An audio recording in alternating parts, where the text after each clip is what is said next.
Okay, so today we are going to cover stacks, queues, and deques.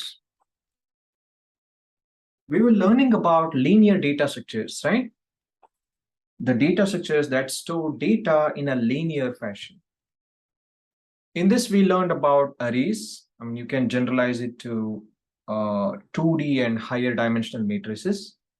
And we learned about lists, which can mean singly linked list, circularly linked list, doubly linked list, circularly doubly linked list, so on. And then we also looked at ADTs, right? The actual list ADT, which can be either implemented via arrays or using linked lists. And we looked at particular implementation of array list, and we just touched something called positional list, right? Okay, so in this journey of linear data structures, we will cover more stacks, queues, and deques. So these are special ADTs, and they are useful in a variety of applications. Let's learn about these ADTs. Okay, 3 topics: stacks, queues, deques. Let's start with a stack. You already know what a stack is. Stack of books, stack of items, stack of plates, right? So on. So here we have a stack of items. Now look at this stack. You have item 1, 2, 3, 4, 5. And whenever you insert an item, right, that item will be inserted at the top position. Let's call this as the top position. Current top is this. And when you push an item or insert an item, it will be at the top position. And when you delete an item, it will be from the top position. Think about stack of books. So how do you arrange books? When you keep a book, you keep it at the top of the stack. When you remove a book, you remove a book from the top of the stack. Stack of cloths, right? A stack of plates, so on. So this is our usual stack. And the way insertion and deletion happens is called last in, first out. Last in, so here item 5 is the last to get in, and it is the first item to get out, right? Last in, first out philosophy. This is also called LIFO, LIFO. Last in, first out, means stack, right?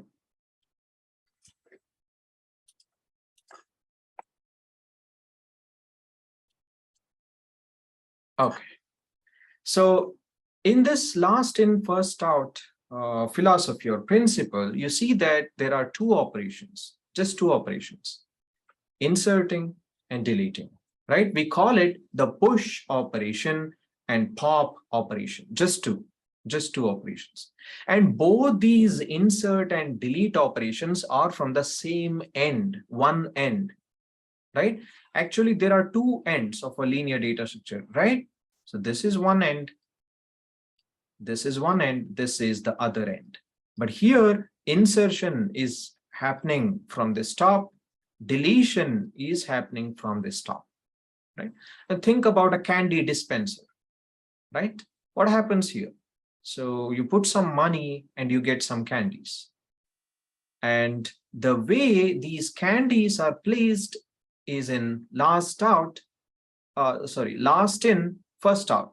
So here, this is the, say, 5th candy, and this is the first one to be removed, right? Last one to get in, first one to remove. So this is clearly a stack. Okay. Next. Are there any real life applications of stack? All these are toy examples, right? Yes. In fact, every computer program uses stacks. How? So think about the function calls, right? The tree of function calls that uses a stack. So it is also called recursion trees, right? Stack trees. So what is that? Think about this. Suppose your operating system calls this main function. right? So in your C, C++, Java, whatever, and that calls some other function A. And suppose A calls some other function B, right? And when B executes completely, now the control should transfer to A. But how does it know, right? There will be a stack. See, this is the main function, and this is the A function. This is the B function. When B function is called, all the variables, data, whatever matrices, any data structure that you are using here, or defining here, will be allocated in this space for B. I mean, not all. There are some other types of variables also that goes into the heap memory, but we will not touch that concept here. Okay. So all the local variables, just focus on the local variables, int A, float B, right? All those things will be stored here, right? In this local copy for this B function. And once B executes, what happens? You need to delete all this data that you have allocated, right, for that function. And then the control transfer to A. When the control transfers to A, it means you are popping the data for B. You push the data for B, then you pop the data for B. Once A completes, you pop the data for A. Once this main function completes, you pop the data for this main function. See, every computer program implicitly uses a stack. Okay, what about recursion? You might have heard about recursion, right? A calls itself, maybe 1 times or 2 times, whatever. A calls itself. So how does this work? See, in general, any function call, right, will use an implicit stack. What about a recursion? Recursion also uses a stack. So you might say that it's the same call, right? Yes, it's the same function name. Function name is the same, but still there will be a different copy because the local variables here are different from the local variables here, right? Though it is the same name, you get a separate copy. A2, all local variables and data that you have defined in this A call will go here. Next is A3. Let's say this is A1, A2, this is A3. And once this is executed, A3 is popped out. And then you add this, right? You call this function, this copy. That will be pushed into the stack. Right? Let's say this is A4, right? So on. The way you are inserting and deleting the local variables of any recursive function or any function that calls, any program that calls a function uses a stack. And this is called a stack trace. And when you are debugging, right, you are exactly looking for the function that threw out the error, right? So you might have a very big tree hierarchy of function calls. You don't know which function is throwing the error. Hence you debug.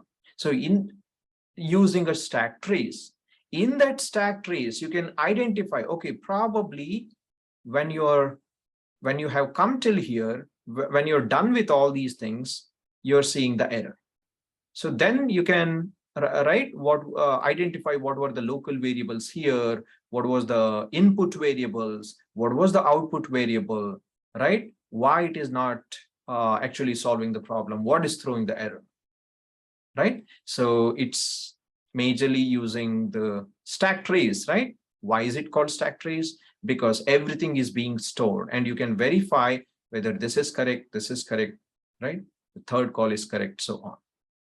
Okay, So this is a very big point. I wanted to stress on this because every function you will use, every computer program, every recursive algorithm automatically, implicitly uses a stack. So you need to know about stack, right? It might be in debugging or debug trees, stack trees, recursion trees, program trees, whatever that is based on this stack. Okay. Now let's think about text editors. Whenever you do undo, what happens? The state changes to the previous state, right? Your latest action will be removed. How is that possible, right? That's based on stack. Think about this. It's like this.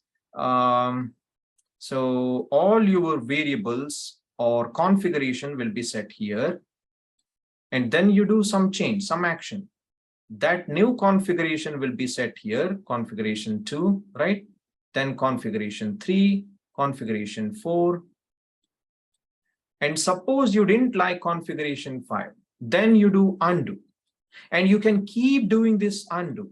And in some editors, they will say, I mean, we will support at most 10 undos, not more than that. It means it is saving 10 items in the stack, not more than that. So similarly in Java and many other programming languages, so try doing this, right?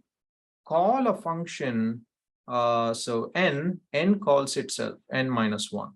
That calls itself a of n minus 2. Okay, so create a program something like this, a very simple program, 2-3 line program, and give a large number for n. You will get an error, right? What do you get? You will typically get an error like Stack Overflow. They in fact created an entire website and company called Stack Overflow based on this name, right? Okay, why do you get it?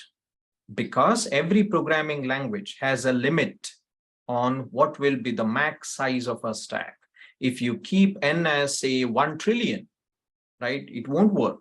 It won't keep creating 1 trillion variables, right? So it will, I don't know, in Java, I don't know whether it supports up till 64 or some hundreds of levels or something like that. Yeah, definitely not thousands.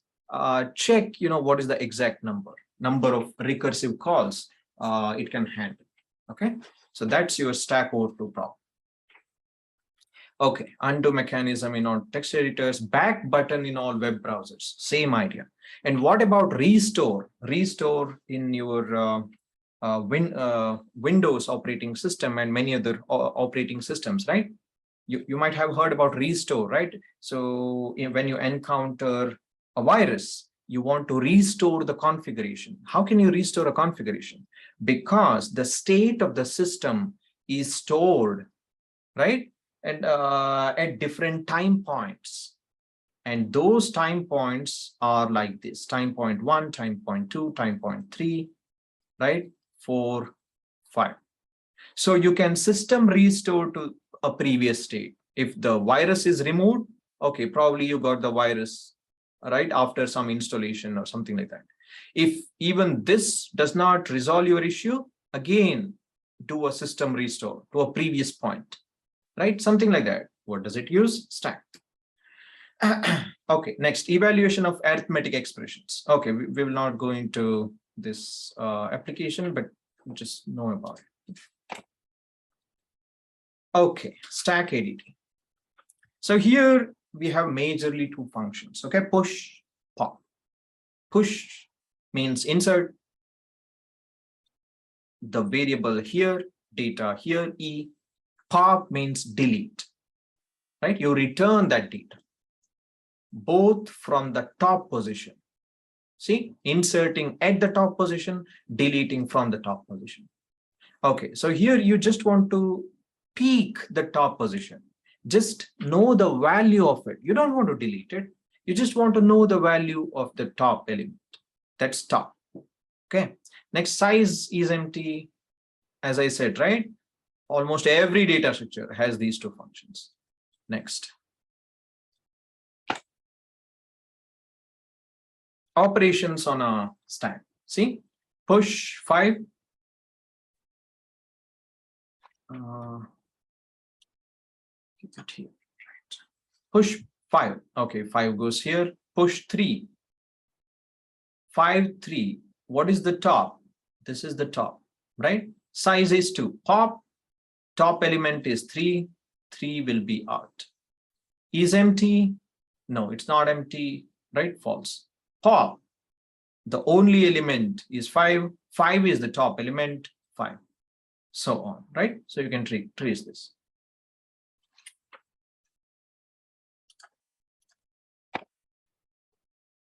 Okay.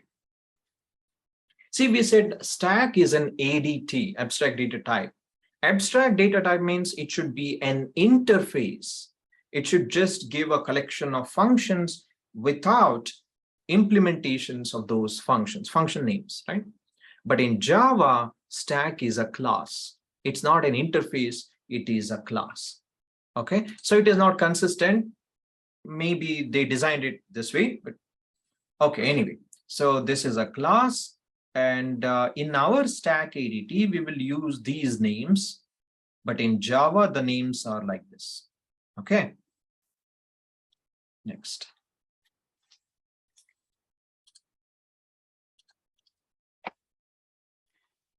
Okay, so here is our stack ADT. Public interface. Interface means ADT, right? That means we are not giving the implementations, we are just giving the function names and the return types and errors and exceptions and so on. Okay, so is empty, push, top, pop, simple. Now, suppose we implement this ADT using an array, right? What kind of an array? A static array, a normal static array. Let's see what happens. So this is your array, right? It has n elements. The capacity is n elements, right? The capacity is n, but how many elements are there? Maybe a couple of elements, maybe say up till t. Why t represents the top? T means the top here. What is the top of the stack? Let's say top of the stack is on the right side. If it is on the right side, it is the last element. The last element is a of t or data of t. That's the last element. So that's your top of stack. Okay, number of elements, t plus 1, because we are starting the indexing from 0, so t plus 1.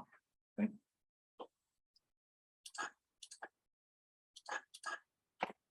Okay, so here is our implementation. Array stack, implement stack. This is the ADT, right? So whenever you want to implement an ADT, you have to write something like this using this keyword implements. A class implements an ADT or a interface, right? Okay, so capacity, default capacity is 1000. This is your array, data array. Top is -1. -1 means currently there are no elements. If top is -1, there are no elements. When top is 0, there is one element. When top is 1, there are 2 elements, so on, right? So the size of the array is t plus 1. So t plus 1 here is 0, initial. Okay, this is simple, is empty. T is equal to -1, right? Okay, this is simple. Now let's see push and pop.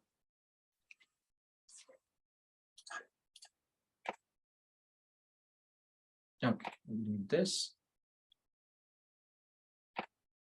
Let's go to push and pop. What do we have here? If size is equal to data dot length, then stack is full, right? Okay, so that means you had this capacity and all these elements, all these positions are taken, are filled with elements. So that means you cannot add one more element E to this already completely filled array. Hence, you say stack is full, right? You throw an exception. There are many ways to handle these kinds of things. You can throw an exception, or you can throw a special number or something like that, and handle it in a different way. So it is up to you how you implement all these corner cases. Okay, so sometimes people throw exceptions, sometimes people throw special values, maybe return -1 or -1000 or something like that. They can have different codes also for different situations. Okay, next. Then suppose you don't encounter the stack is full, that means stack is it still has space. You increment the variable t, right? T is equal to t plus 1, and then data of t is equal to e. You insert that new item to data of t, where t is already incremented. Okay, that means you are inserting at the last position, dead easy, right? Okay, what about pop? Pop is also simple. If it is empty, you cannot pop. This is true for any data structure, right?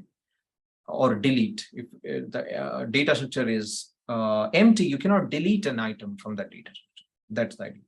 Okay, next, data of t.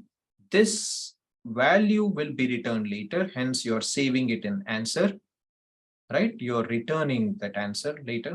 And data of t is equal to null. Why should we do that? Why can't we just say t minus minus? Because we have repeatedly said this is a good programming practice, right? Often people don't implement this. They neglect it, but it's always a good programming practice. If you're not using an object, release the object so that the garbage collector can take care of all those objects, right? And why am I stressing on this? See, if it is just one element, it doesn't matter. But typically, we will be doing this in a loop, right? Or we'll be calling that pop function maybe millions of times, right? So you want to make sure you are releasing all that unwanted objects or space to the runtime handler. Okay.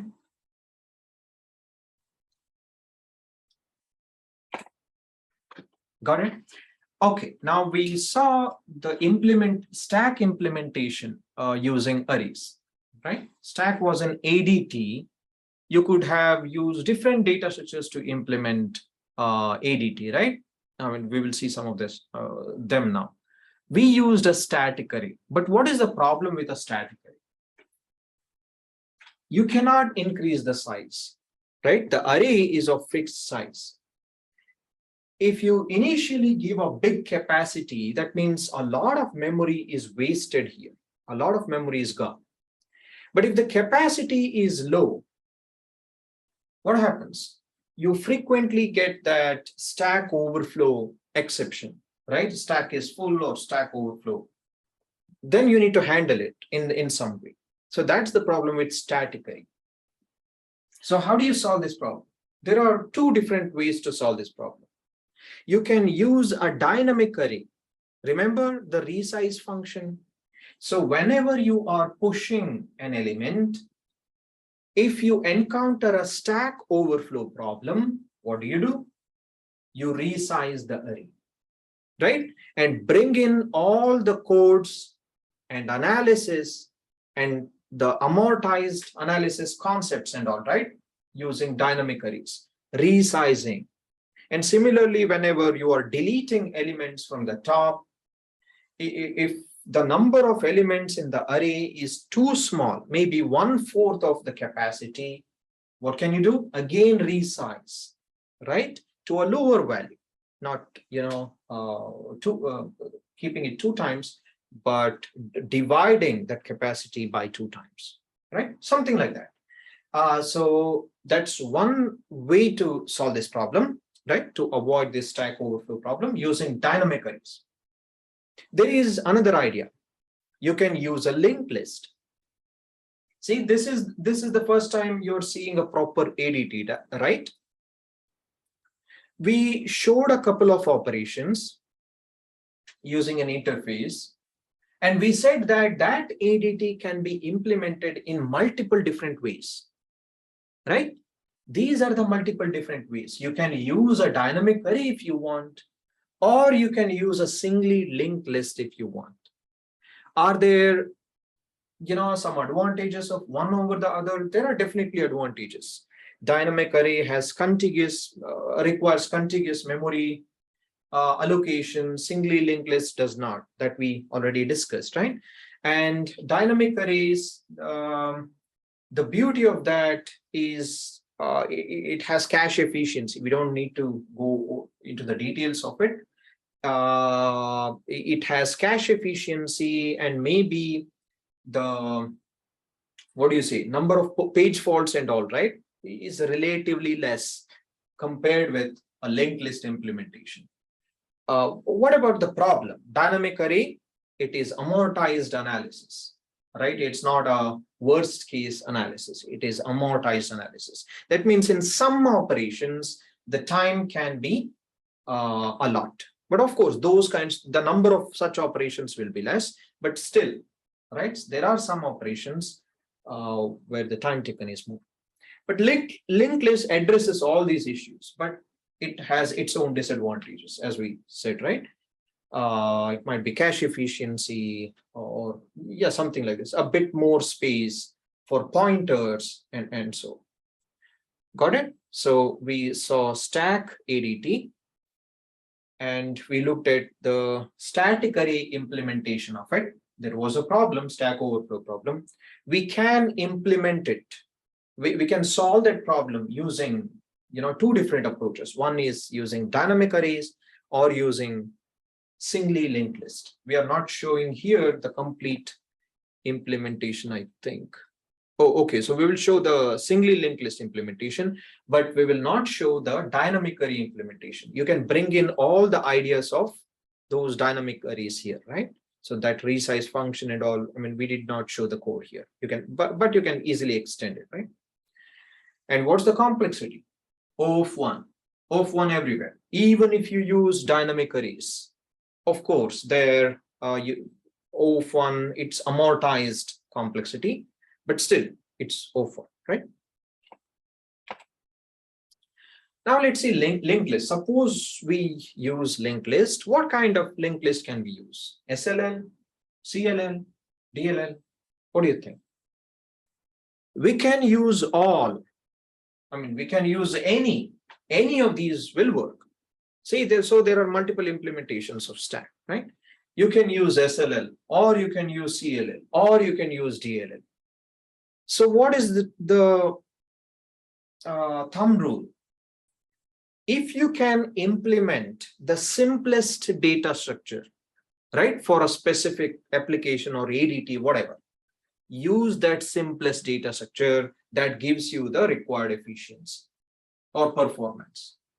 So here, of course, you can implement any of these, and complexity analysis wise, there is no difference, right?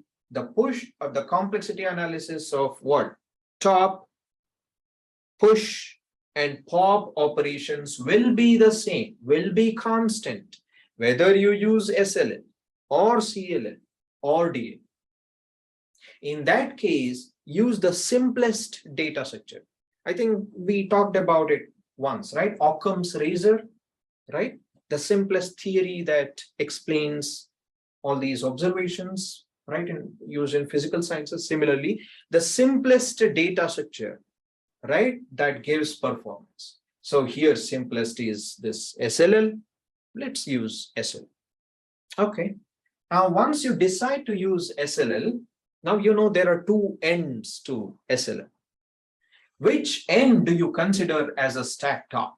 Do you consider the starting of the list as the stack top, or do you consider the end of the list as the stack top? So can you tell me this one? What do you think? And why? The reason is why.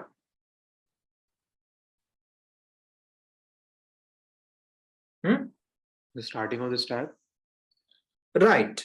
Starting of Starting the of the list, sorry. linked list. Why? Why would you prefer that? Why not the ending of SLL? Because if I want to delete an element, I can just do head equal to head dot next if my top is at my head. But if my top is at the end of the linked list, then I'll have to traverse to the second last element in order to delete the top. Right. That will be big of n. Right. That's it. Right. Suppose you consider the end of SLL as the top of stack. How do you implement push and pop? Push is very simple. You can implement it in O of one time. But how do you implement pop? Right? Deleting the last element from SLL, is expensive. It cannot be done in O of one time. You need to scan all over it again to get the previous pointer, right? So it's theta of n time. So that's a bad choice. Hence, you decide to use the starting point of SLL as the top of the stack, right? So you need to be careful, right? Okay. Then how do you implement all these operations? Dead simple. One word implementation. All these, see, once you have rigorously understood SLL, CLL, DLL, the implementation will be dead simple. One word implementation here. See, pop is just nothing but list.remove first, right? And push is add first. Done. And you know how to implement these. We have seen the implementations already, right? That's it. One word implementation. So let's define this class called linked stack, which implements the stack ADT or interface. We saw the array implementation. Of course, it was not dynamic array, but you can extend it to dynamic array. Now we are seeing the linked list implementation of stack, majorly SLL implementation of stack. Okay, so you write down all those functions, right? 5 functions or 6 functions, whatever.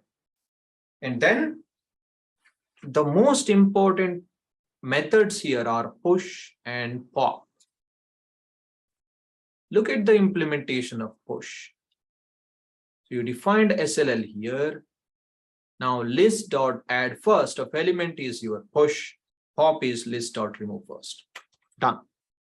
One word implementation, right? See, this is the beauty of modularity. Once you have rigorously defined the SLL, CLL, DLL, using it for the implementations of ADTs, right, can be dead simple, right? See, one word implementation.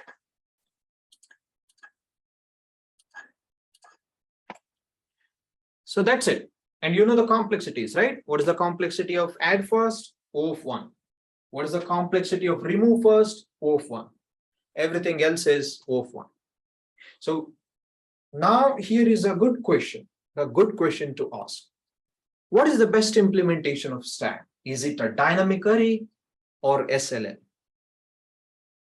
That depends probably on the machines and all. Implement it and check it, right? So like we know that at least the complexity class or analysis is the same, right? Theoretical complexity is the same.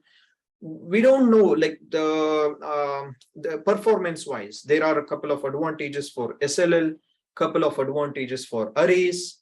I'm not sure, right? What would be the best implementation? So the best way is implement, right? Do some experiments. So that's where experimental analysis comes into play. When the theoretical analysis cannot give you all the results, right? It just gave you the complexity class, right?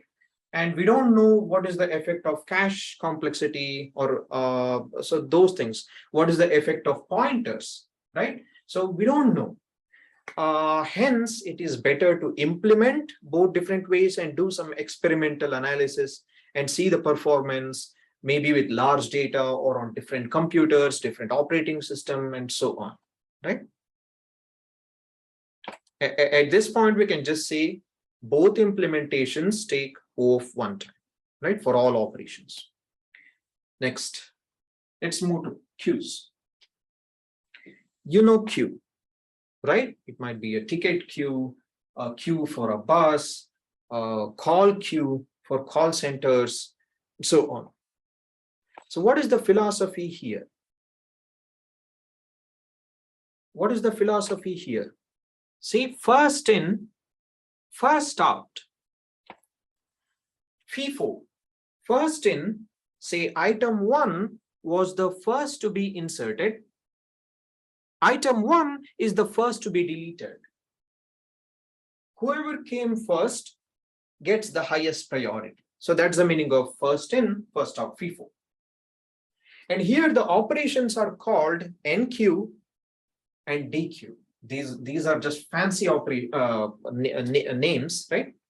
Fancy names to mean insert at the end, delete at the start. Simple. Insert at the end, delete at the start. Okay, so we have the start pointer, first pointer, or first element, last element. Next, NQ and DQ operations. So there we had push and pop operations. Here we have NQ and DQ operations, meaning insert and delete only. Now here you're seeing that Q is a two-ended data structure. You are inserting from one end, deleting from the other end, right? So it is making use of both the ends, but one operation per end. Lots of applications here, right? And we have seen some of these. Okay, let's define QADT. What is this? NQ, insert an element, DQ, delete an element and return that. First, you want to peek, right? It is also called peek. Just looking into the value. You don't want to delete it. You just want to get the value of the element at the first position. So here is our ADT interface Q. You have all these operations, NQ, first, DQ. NQ of 5 will be added. NQ of 3. Now look at this. So this is the last position, right? This is the first position. So 3 will be added at the last position. Size is 2. And then DQ. Item at the first position will be deleted. Right? And then is empty DQ. There is only one element that will be deleted. So here 7, then 9. 9 will be added at the last position.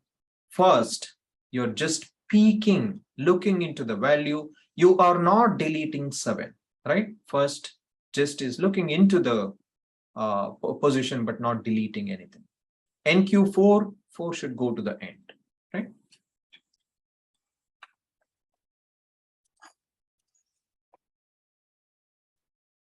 So here is our Q interface. So these will be on the left column, right? These will be our ADT, our methods, NQ, these are the names, NQ, DQ first.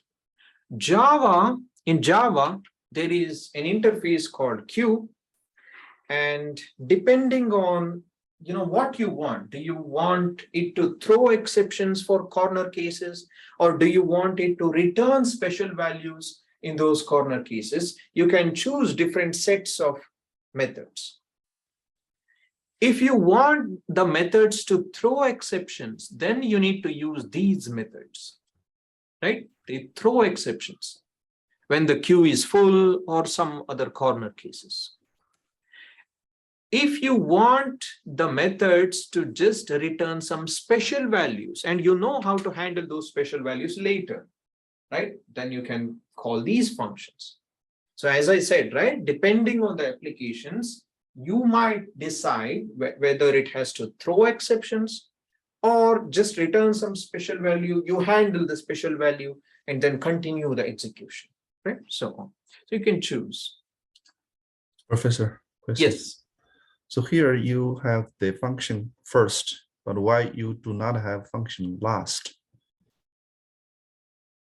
Oh, so typically whenever in a queue, right, you want to know who is the first person, first item in the queue. You're not interested in the last item or last person. Okay. But you can implement if you want, right? Okay. See, you can always create more functions Gotcha. as necessary, right? Okay, thank you.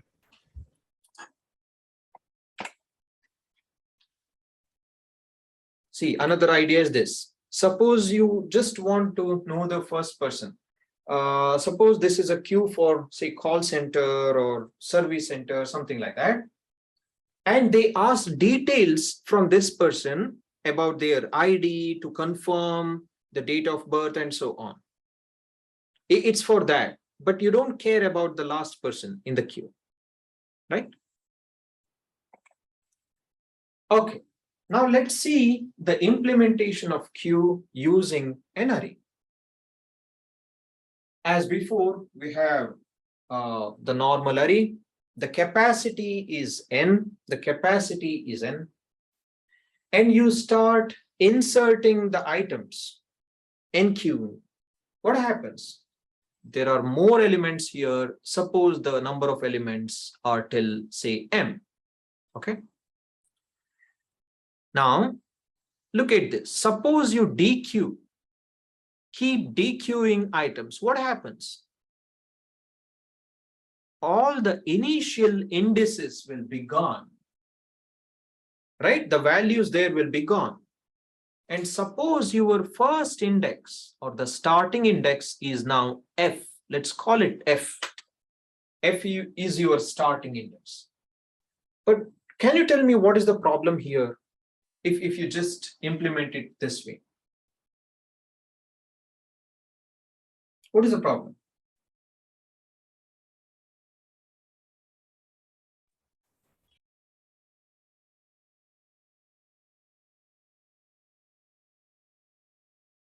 What is the problem? The second diagram. Look at the second diagram.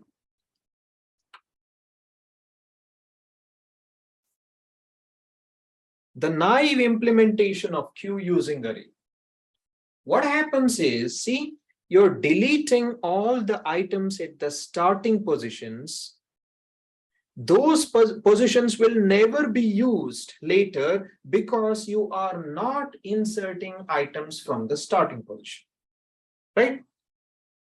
As you always insert items at the ending positions, that's the meaning of enqueuing, right? Inserting at the end. Deque means deleting at the start, right? Okay, so if you just remove the items from here, then there will be empty positions that's gone. That space you can never use. Okay, suppose you think that I want to reuse that space. Whenever I delete the first element, I will reassign I will shift all the elements in the future to one position left. That is also a bad idea. Why? Because it takes n time, right? Theta of n time for one deque operation. That is again a bad idea. If you implement it using O of one time, right? Just by removing that element, the space is a problem. It uses a lot of space, and most of this space is never used in the future. So we have a serious problem if we use arrays. What is the fix? A fantastic way to solve this problem out of the box idea, right, is using circular arrays. Circular array. So how can you even think about this? I mean, this is a queue, this is a linear data structure. There is no rotate function. There is no round robin. Why do you even need a circular array? And what is a circular array? What do you mean by a circular array? Is the array circular? No. The array is always, starting from 0 to some indexing, right? n-1. The meaning of circular array is you can reuse the positions at the start after you are done with the elements at the end, right? n-1, and then you insert an element here at 0th position. Now this is really the last element now. And again, insert, then this will be the last element. And if you have enough space, keep inserting here until you find space. So that means starting from this F pointer, front pointer, first index or front pointer, whatever. You keep looking at all the positions after that. And if you hit the dead end of the array, start looking at the items from 0th index until you don't find any element. That's the meaning of a circular array. Right? Beautiful concept, right? Beautiful concept. What is the advantage?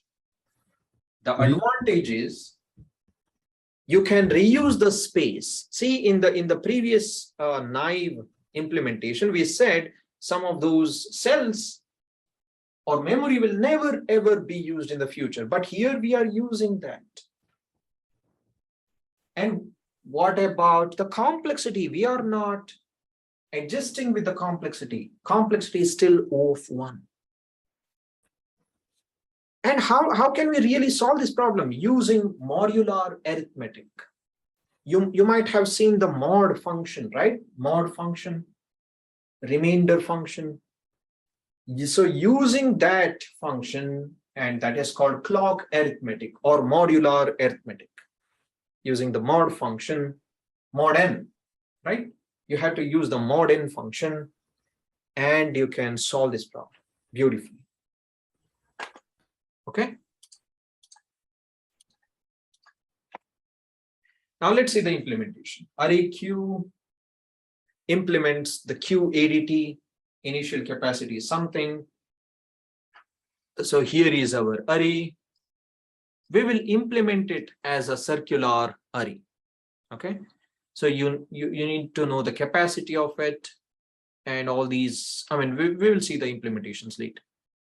So there are two most important variables here, F and size, right? SSZ means size, okay?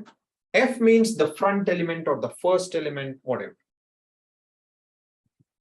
Why do we need this?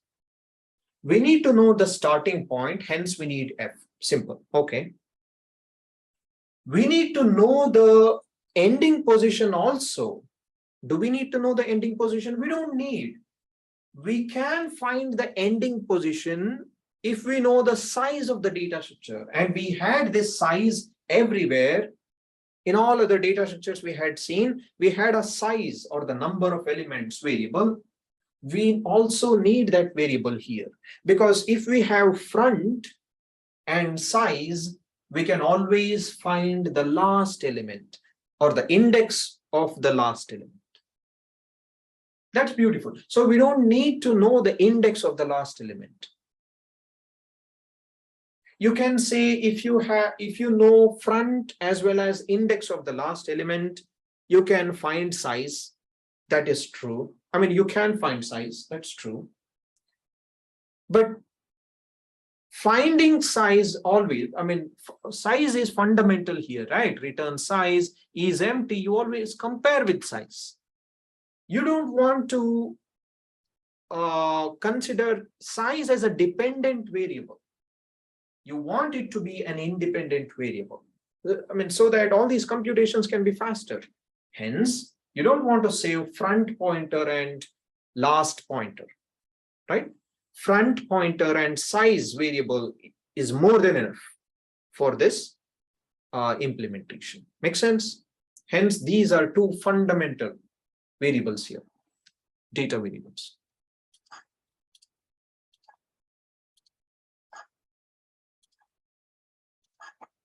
Okay. First is simple, is empty, return null, data of F. First element can be found at F position, data of F, simple, done.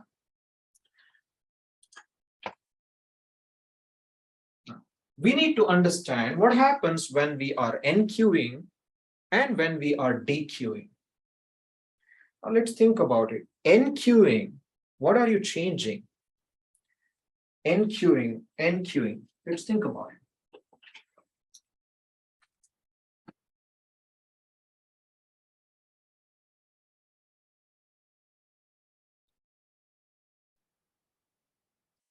Let's take this, right? 0, 1, 2, 3, 4, 5, 6, 7. How many data length is 10, right? 8, 9. Make sense? So is this 10 now? Data length is 10 and F is 5. So we have an element here. Let's say we have an element here. Okay. Next, size is 3. Size is 3. Size is 3. Okay. So suppose this is your queue. Now you want to identify at which position you are enqueuing. How do you find the position where you are enqueuing? That is really 8 here, right? 8. And how do you find that? Using this formula. F plus size percent data dot length. F is your 5. Size is 3. So 5 plus 3 is 8. 8% 10 is 8. So the next element to be enqueued should be here. Make sense? See, you can always find, the position of the element to be enqueued, the last element, all these things using these two fundamental variables. I mean, of course, you need to have capacity also, because the mod function is based on the capacity, right? Without capacity, you cannot compute all these things. You need to have the capacity. That's your data dot length. Professor, question. Yes. So here in this instance, if Sn is 10, what happens? So which one? Size. If size has reached the capacity. Oh, if size is equal to capacity, what is the problem? Can you tell me what is the problem? Yeah, so the availability will be the 5, right? But 5 now has been occupied. No. So this is only when there is enough data or enough space available for the data. Okay. Remember the code for stack? What did we have? If size is equal to data dot length, or whenever the size of the data structure is equal to the capacity of the data structure, can you add an element? You can't. You cannot. So either it will throw stack overflow or queue overflow problem, right? Okay. So what is the fix if you're using arrays? There is no fix. Huh? What is the fix? Static array has no fix, right? Right. I mean, suppose. But if it's dynamic, you can increase the size. Exactly. Resize function is your fix. If size is equal to capacity, there is not enough space, then resize. Right? That's the idea. So this is only, you can enqueue only when there is enough space available. Okay. Right? We are not showing all those corner cases, right? That's by default. And that's not only for queue. In fact, any data structure in the world, you should always check if size is equal to capacity, if there is something called capacity there, right? And similarly, you cannot dequeue an element from an empty data structure. So we are assuming that all these operations are always there, right? Make sense? Okay, so what about this one? Let's see if this works. F is equal to 5, size is equal to 5, right? Okay, can you tell me what happens now? You go to 0. You go to 0, right? The next element where you are enqueuing is at 0, because 5 plus 5% 10 or mod 10 is really 0. See, this is how circular array works, right? This is your modular arithmetic. That's where the circular array is coming. I mean, all the properties of circular array, you need to use modular arithmetic. Okay, next. So you got about enqueuing, right? What about dequeuing? Dequeuing will always be at the front position. Why? That's how a queue is defined, right? You dequeue from the front position or the first position. So here f is equal to, once you have deleted, we are assuming that we are deleted because we know f represents the first element. Once you have deleted, you need to update the variables. How do you update the variables? Which variable do you update? Definitely you update the size, right? You do size minus minus. In enqueuing also, you do size plus plus, right? We are not showing that here, but we are just showing, how the f changes or availability, finding the availability and all. But the other details are always there. What will happen to f when you dequeue? F should go to the next position, right? F is equal to f plus 1. As it is a circular array, it is f plus 1 % data dot length. Make sense? Right? Questions? See, these formulas are fundamental for the implementation of queues and dequeues also, if you're using arrays, right? And whenever we say arrays, at an advanced level, if you're implementing, it means a circular array, it means a dynamic array, right? So it is circular dynamic array.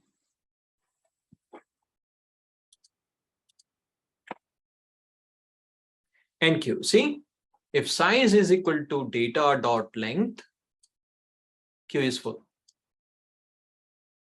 If size is less than data dot length, only then you can enqueue, right? And you apply this formula as we have discussed, availability, and include that, add that element to be inserted in data of available and size plus plus. Makes sense? What about dequeue? Again, you have this normal condition. Get the answer from data of f. As we discussed, you always get the value from the front position, front pointer data of f. And you will be returning that answer here. But you need to make sure the variables are updated. See, a couple of things. What are the variables here? F is a variable, right? Then size is a variable. And then what else? What else? Capacity is a variable. If you're resizing, right? This will be changed if you're resizing.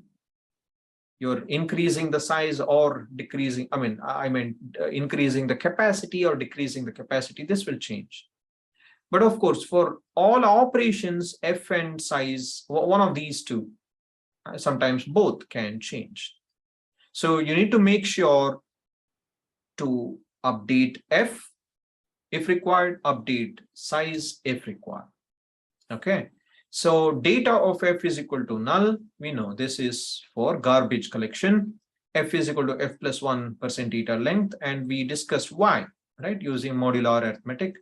And whenever you are dequeuing, you need to do size minus minus. Whenever you are enqueuing, you need to do size plus plus. If the other corner cases are, right? Make sense? Simple implementation, right? It's not that tough. Only that two formulas, you need to make sure those are. What is the complexity of one? You used a circular array. You can change it to, extend it to dynamic array. Shouldn't matter, right? Of course, amortized complexity will come in, but still it will be O of 1 amortized. For enqueuing, O of 1 amortized for dequeuing. Okay. I mean, typically, whenever even if we use dynamic arrays, right, we do not always give that keyword called amortized. It is okay here. It is okay here to give O of 1, right?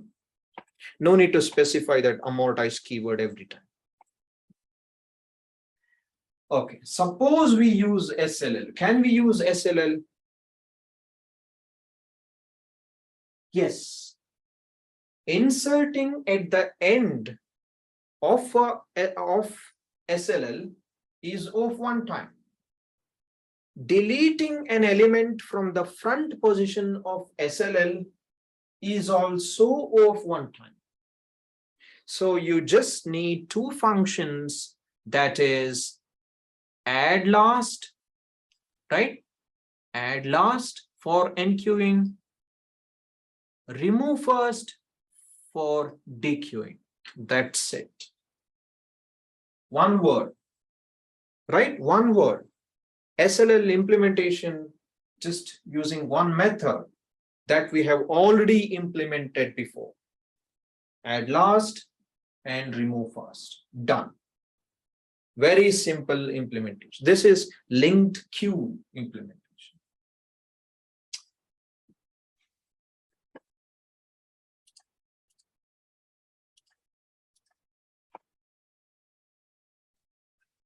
Okay, sometimes you might have to use circular queues. And you have seen some of the applications already, right? Multiplayer games, or say trains in a Professor, loop, flights in a loop. Yes, can you go back a slide? yes. This first in, first out queue is essentially a stack, right? First in, first out queue. Why is it a stack? No, sorry. So, but we said that the implementing a queue using SLL is not efficient, right? Why did we say that? We have to if we keep on removing the initial elements, we the 0 to f-1 won't be allocated, right? Oh, you mean for array? Yeah. Oh, array, that was a naive implementation. See, we looked at one very naive implementation using arrays. The idea we were using was, whenever we deleted an element, we just deleted here. Right. Those indices were unavailable in the future.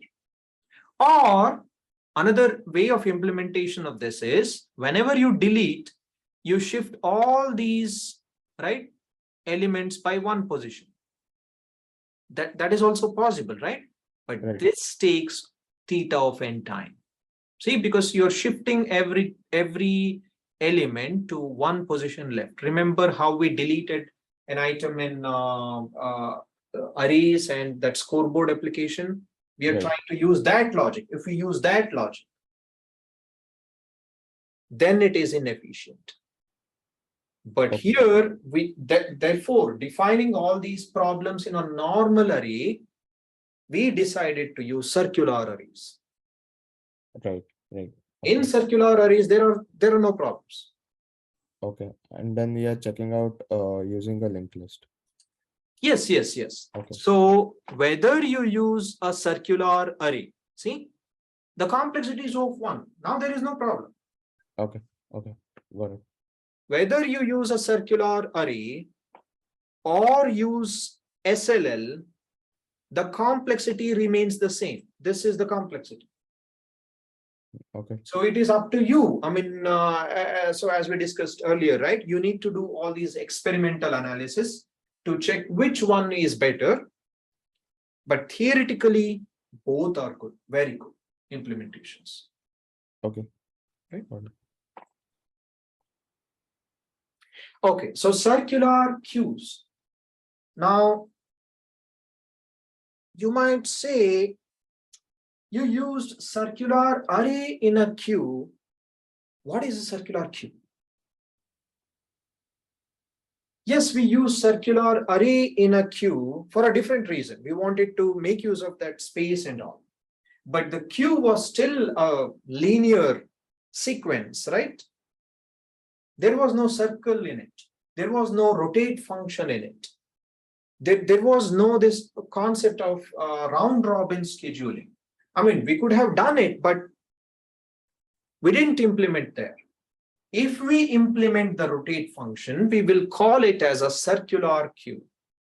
So what is a circular queue? Queue, normal queue plus a rotate function is a circular queue. Okay. And how do we implement this? You can use a linked list. I mean, again, so you can use a circularly linked list. So we will see this, right? Linked circular queue is equal to circular queue plus circularly linked list class. Oh, we didn't see the implementation here. Okay, so you know how CLL works, right? Circularly linked list works. Now think about it. We implemented queues using SLL. We could have implemented queues using CLL also. We could have implemented queues using DLL also. There are no problems. I mean, of course, there are some disadvantages, but it's not incorrect, right? You can still use. We chose SLL because it was kind of the simplest implementation, right? But in circular queues, you can also use SLL. There is no problem with it, right? Because whenever we discussed CLL, we said the only improvement CLL brings on top of SLL is some practical efficiency, not theoretical efficiency. So you can implement circular queues using SLL also. But as we have already studied before that, CLL is slightly better in implementing the rotate function. We will use CLL. Whenever you see rotate function or whenever you see there is a circle, right? Round robin or circle or multiplayer where the scheduling is in a circular fashion, right? Feedback loop. Whenever there is a loop, you need to implement a rotate function. Whenever you implement a rotate function, a better implementation is using the CLL implementation. Because it is a circular queue, we are using CLL. Okay. Can't you implement this using a circular array? What do you think?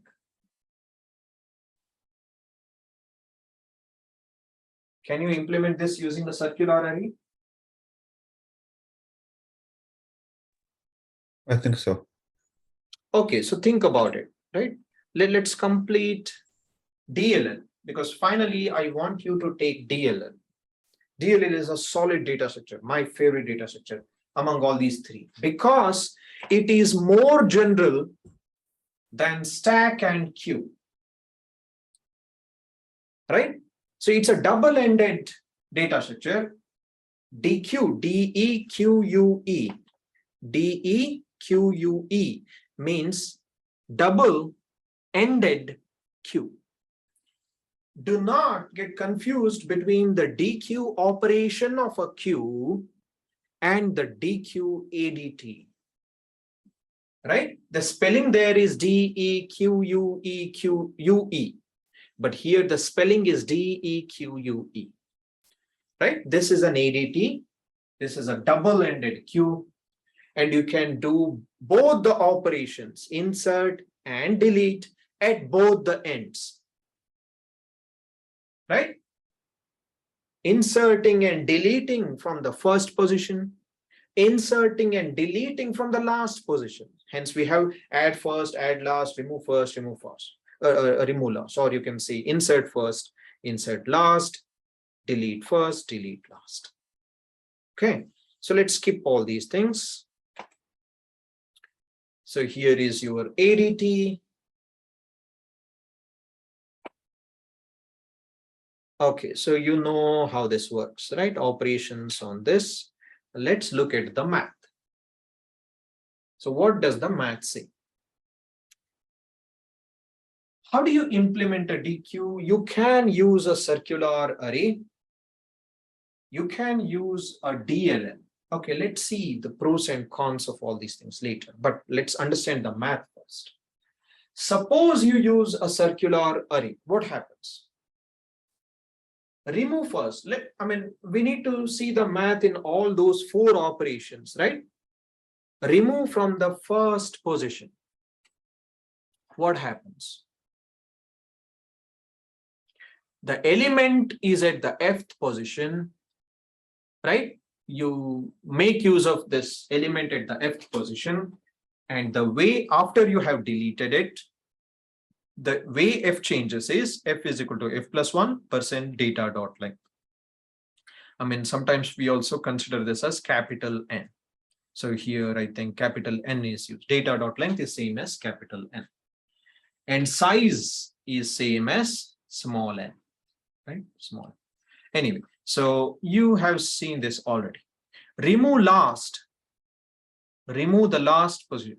From the last position, what happens? No change to f. F will not change, right?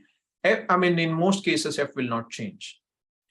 What happens to size? Size should decrease in both these operations. Size should increase in both these operations, after both these operations, right?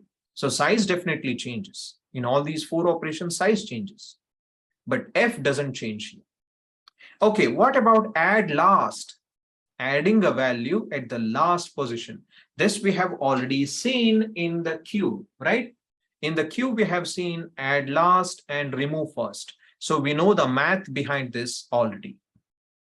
What about adding at the first position? In Java, we need to use, see, that's why this is highlighted because this is slightly complicated. F minus 1 plus n percent n or mod n. And why do we have this?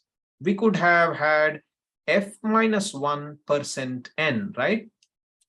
If f is 0, then you have a problem. F is 0? Yeah. What happens? 0 and minus 1 is negative, right? So you encounter a problem. No, in mathematics, what happens is minus 1% n is really n minus 1. I don't know if implementation wise. Right. So in math, it is this. Yeah, math right? Because in math, the mod operation output is always positive. I shouldn't say positive, I should say non-negative. Non-negative. It can be 0 or positive, but it can never be negative. But in the Java programming language, right, this is considered as minus 1. Hence, it leads to problems. Yeah. So we are adding plus n. There is no problem in adding plus n, right? So in fact, see, you can always do this. X mod n is same as x plus multiple of n mod n. Is this correct? Yes. Do you agree? Right. So the result will not change here when you do this. In Java, it is good to do this because it cannot handle this negative percent n. Yeah. Right. But math wise, there is no flaw. One could have used this. Anyway, so that is some arithmetic, right, related to circular arrays. Professor. What about, yeah. I may miss something. So smaller n is a size, right? Is it? Correct. Okay, thanks. Yeah, so here, sorry, we are using both the notations, right? Capital N for data dot length, small n for size. Yeah, I think, the book used both. So, I think I tried to use both. But I think it is good to use only, one variable, maybe n or something like that. Okay. So we can also consider a different implementation of DQ. DLN. Now tell me, why DLN?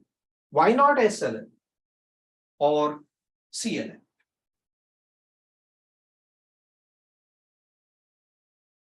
Come on, why not SLL or CLL?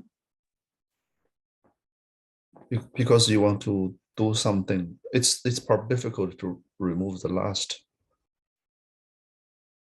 Remove the last element. Why Yeah. it is difficult? What is the complexity if you use SLL or CLL? It's N, right? It is N. Deleting at the last element is complicated in SLL and CLL, as we have already discussed, right? DLL is so powerful that it can implement all the 4 operations in constant time, right? In constant time. So we use DLL. I mean, now you know that you can either use circular or dynamic array. I mean, everywhere. Now replace every array here, whatever you have studied, with the dynamic array, right? Dynamic array, circular dynamic array. You can use that to implement deque, or you can use DLL to implement deque. If you implement deque via SLL or CLL, the complexity will not be constant, right? For remove last, it will be theta n, and you don't want that, right? Hence you use DLL. But you know the pros and cons of all this, right? DLL, now there are double pointers, so more space, but it has some other advantages, right?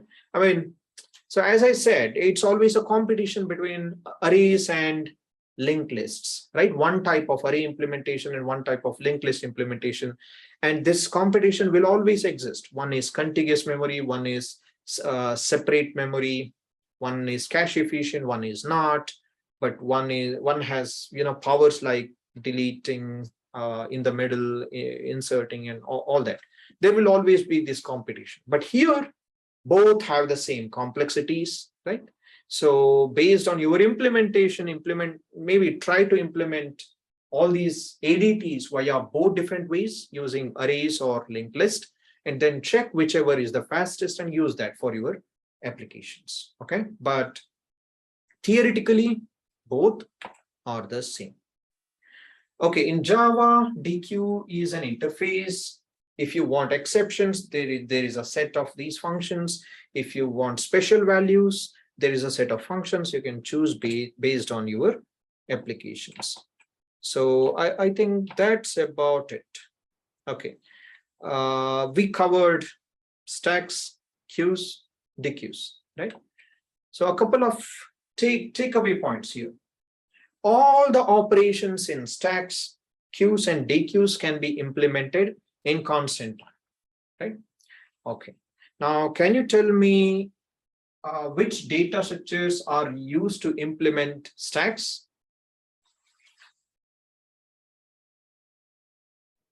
Stack Array and SLL, right? Linked list. Is it a circular array? Single linked list. Static array or dynamic array. Okay, I mean, does it need to be a circular array? You don't have to, right? No. Okay, so let's say, I mean, let's keep it as dynamic array for now, right? I mean, let's consider everything as dynamic, because of course you want to make sure it is tweakable, right? Mm-hmm. Unless otherwise mentioned. Yes, okay. An array, if you want to change the size, a dynamic array, that is good. And what about linked list implementation of stack? Which one do you prefer? Linked list. Yeah, what type of linked list? Single. Why singly over, say, CLL? CLL is better, right? We have seen CLL is faster than. Well, it's just simplicity, right? You don't want to go right. too Okay, complicated. simplicity. So now you know array implementation as well as SLL implementation of stack. Then queue. What did we use for queue? Most of them circular, yeah. A circular array, right? Oh. We used a circular array. We didn't use a normal array there. We used a circular array. And then what did we use for the linked list implementation? Single. SLL. Queue, right? We used SLL. Yeah. But if we needed circular queue, then we went for CLL. Yeah. Right? Okay. Next, we looked at DQ. And then Have to use a circular. we use Double. circular array. And then linked list Double. is DLL. Yeah. See, I mean, we are trying to use SLL, CLL, DLL in different scenarios, right? Based on the requirement. See, we are not just using DLL everywhere, right? Though it can solve the problem, but we are not using it. We are trying to use the simplest data structure that gives the enough performance. See, so you need to think about all these case scenarios, right? Why did we use circular array here? Why didn't we use a circular array there? Why didn't we use SLL here? Why didn't we use CLL there? I mean, so on. There are so many combinations that are possible. It's not that they don't work. All these work, but the performance will be horrible, right? Depending on if you choose a bad implementation. Okay, and another beautiful idea, stacks and queues, right? See, here is a beautiful observation. Any computer program that you can write using recursion, right, can be written in non-recursively, can be written non-recursively. It's also called iterative. So any recursive function or any recursive algorithm can be written non-recursively. And how do you de-recurse, right? There are two different ways to de-recurse. So one is using stack. See, any recursive algorithm or function implicitly uses a stack. You know that, right? And we discussed it. It implicitly uses a stack. See, just because it is not used in some instructions, you don't see that explicitly. It does not mean the algorithm is not using that data structure, right? Every recursive algorithm uses a stack implicitly. Okay, so when you are de-recursing, you can write a non-recursive function or algorithm making use of a stack explicitly. That is one method. There is another method. You can use a queue. You can use a queue and write a non-recursive algorithm, right? There are two different approaches. One using stack, one using queue. You can de-recurse. And in many cases, it is better to de-recurse.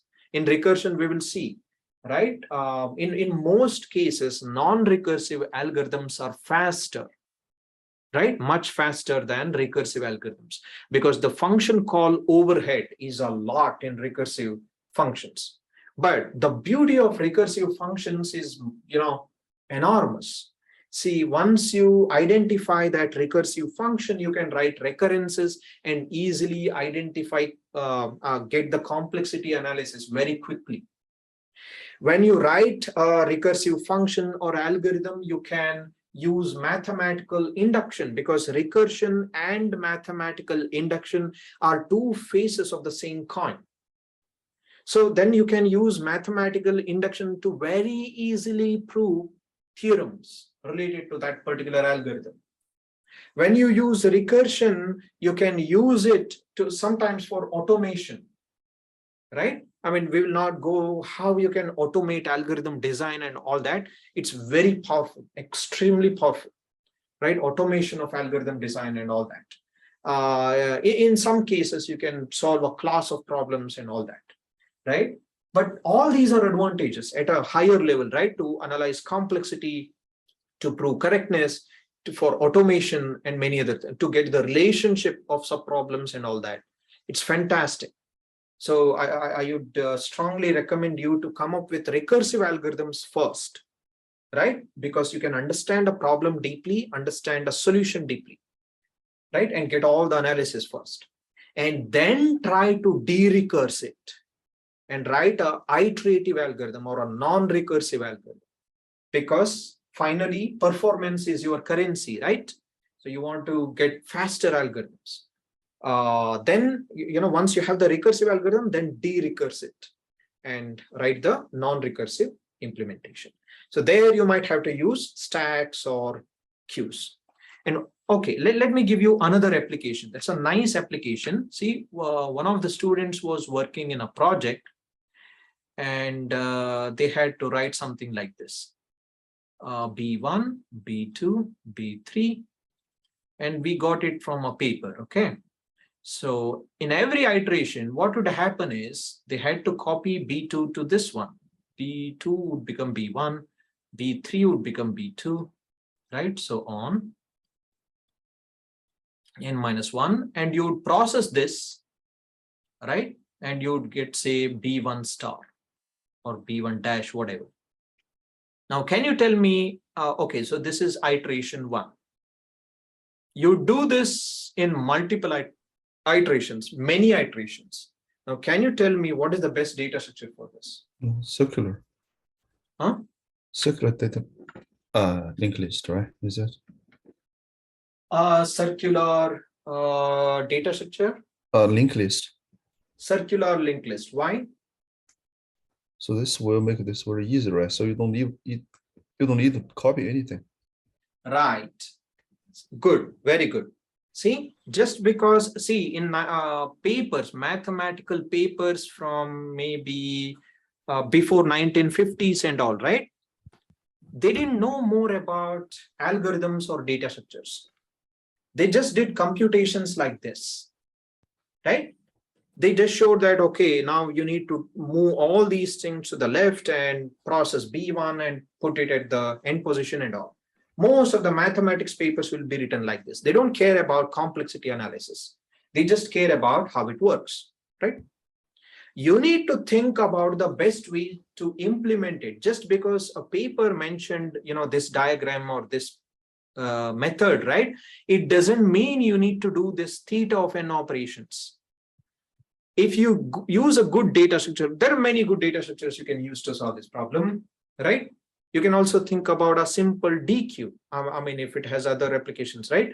You're deleting from the first position, inserting at the last position. Oh, of course, we had to do other operations also, but it's a simple application, right? Mathematicians and mathematics papers did not care about computation before 1950s. So if you're dealing with any of these things, or in general, any computation from any field in the world, right? From papers before 1950s or ideas, algorithms, whatever, you need to think about good data structures to implement it. If you implement them in a naive way, you will, incur this theta of n extra time or whatever, but you can do it in constant time, right? Depending on a good implementation. Anyway, so think about all these data structures, right? So we are done for today. We completed stacks, queues, and deques. Next, we will take another topic in the next session.